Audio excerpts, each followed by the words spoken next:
अस्सलाम वालेकुम जी। सालाना का सलाम कबूल कीजिएगा। लॉन्ग मार्च जो है वो शुरू होने जा रहा है और लॉन्ग मार्च से पहले जो कुछ हो रहा है वो एक खौफनाक ख्वाब की तरह हमारे सामने खड़ा है। फैसल वाउडा ने अपने पार्टी और अपने चेयरमैन के ख़िलाफ़ जिस तरह कल बगावत की वो कोई मामूली बात नहीं है। ये ज़रूर सोचना होगा कि फैसल वाउडा ने ये प्रेस कॉन्फ्रेंस क्यों की और इसके पीछे कौन है। आज के इस वीलॉग में मैंने आपसे 3 बातें करनी है। एक तो ये कि क्या लॉन्ग मार्च का कोई नतीजा निकलेगा और इस लॉन्ग मार्च में क्या कोई तसादुम हो सकता है, जानें ज़ाया हो सकती हैं। दूसरा, फैसल वाउडा जो है उसने ये प्रेस कॉन्फ्रेंस क्यों की और उसके पीछे कौन लोग हैं। और तीसरी इम्पॉर्टेंट चीज़ ये कि पीटीआई में एक जो बगावत नई सामने आने वाली है उसमें कौन लोग शामिल होंगे और कब वो लोग मंजर आम पे आने वाले हैं और आके वो क्या कह सकते हैं। ये बड़ी एक इम्पॉर्टेंट चीज़ है। लॉन्ग मार्च शुरू होगा इसके हवाले से पहले ही फैसल वाउडा ने जो एक फ़िज़ा बनाई है कि इसमें लाशें गिर सकती हैं और ये हो सकता है, वो हो सकता है, वो अपनी जगह।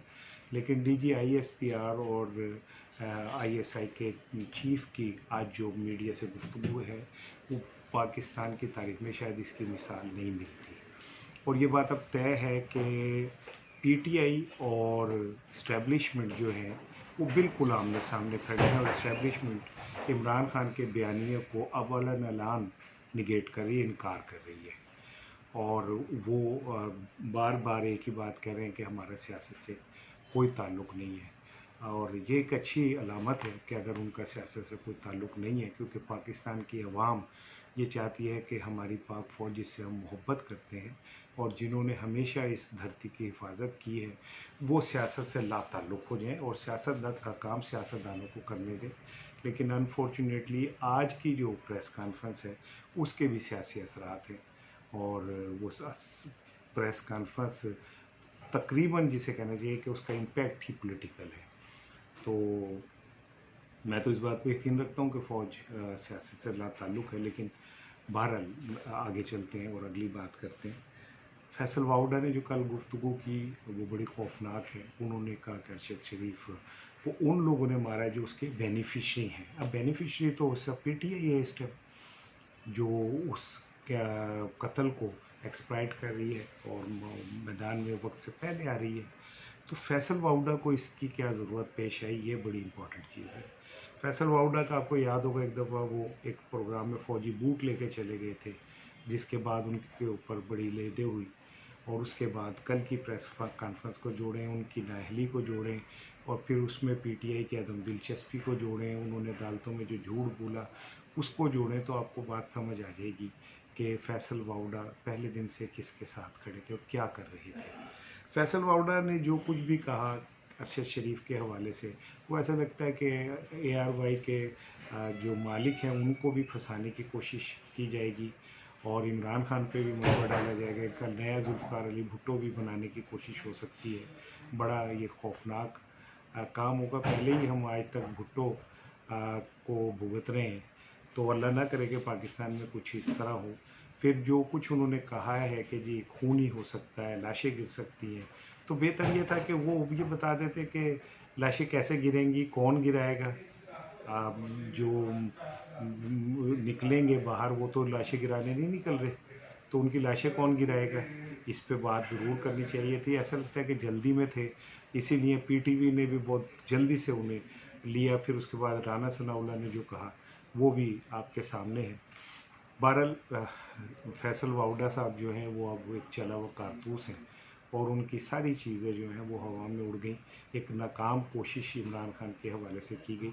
लेकिन खौफनाक बात यह है, मेरी इत्तलात ये है कि पीटीआई के 5 और लोग भी ऐसे हैं जो आने वाले दिनों में प्रेस कॉन्फ्रेंस करेंगे इमरान खान के ख़िलाफ़ और पीटीआई के ख़िलाफ़ करेंगे और अरशद शरीफ शहीद की जो मर्डर है उसका मलबा इमरान खान पे डालने की कोशिश करेंगे। ये 5 लोग कौन हैं और पीटीआई से इनका क्या ताल्लुक़ है? बड़ा गहरा ताल्लुक़ है इन 5 लोगों का और ये पीटीआई की रीढ़ की हड्डियों में से एक है। लेकिन वो एक अरसे से कहीं और रिपोर्ट कर रहे हैं, एक अरसे से कहीं और किसी के कहने में है। अब वो ज़रा खुल के सामने आएंगे।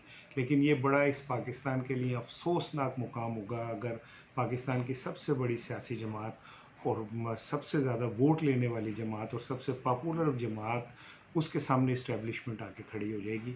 मेरा ख्याल है कि ये मौका है वतन अज़ीज़ की उन क़ुव्वतों का कि वो मैदान में आए और कश्त खून से, खून रेज़ी से बचा के इस मुल्क को तबाही से बचा के, इस मुल्क को तसादुम से बचा के दोनों फरीकों को एक प्लेटफार्म पे लेके आए। पीटीआई क्या कह रही है कि इलेक्शन करा दें, तो इससे अवाम का मैंडेट मिल जाएगा जो भी आएगी।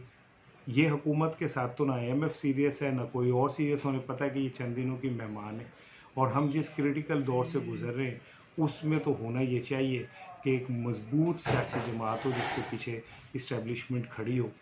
लेकिन ऐसी सियासी जमात या हुक्मरान ना हो जिनको जो कठपुतली हो और जिन्हें ना बात करने की तमीज़ हो, ना जिन्हें डील करने की तमीज़ हो, जिसके ऊपर चोर डाकुओं के लेवल लगे हों। तो मेरा ख्याल है कि इस पे भी गौर करना चाहिए। और सबसे अहम बात यह है कि खुदारा मैं हाथ जोड़ के कहता हूँ, खुदारा पाकिस्तान के साथ मोहब्बत करें, खुदारा पाकिस्तान का ख्याल करें। मैंने बहुत जब ये जुमला कहा मैं जज्बाती हो गया, मेरे लफ्ज़ नहीं निकल रहे कि आप कैसे पाकिस्तान से मोहब्बत कर रहे हैं कि आपके आँखों के सामने पाकिस्तान तबाह हो रहा है और खामोशी से देख रहे हैं। खुदारा पाकिस्तान के ज़िम्मेदारों को इस पर रिएक्ट करना चाहिए। इस लॉन्ग मार्च में लाशें नहीं गिरनी चाहिए। इस लॉन्ग मार्च के अंदर जो वर्कर्स हैं, जो कारकुन हैं, उनकी ज़िंदगियों से नहीं खेलना चाहिए। सियासी जमातों को भी इस पर गौर करना चाहिए और ज़िम्मेदारी धारों को भी गौर करना चाहिए। ऐसा ना हो देर हो जाए और हम श्रीलंका बनते चले जाएं। अस्सलाम वालेकुम।